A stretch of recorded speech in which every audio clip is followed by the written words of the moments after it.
afspraken dink ek nie, sy net gepraat het.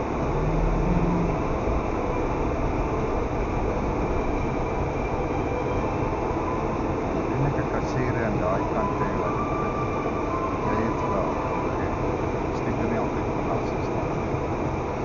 Neem aan, ek sal by die bestuurder omdat daar dalk net een persoon is. En haar bluitrok daarvoor was in die lyn en hulle het hulle dood gesukkel om hom te reverse dat hy daai kant toe moes gaan.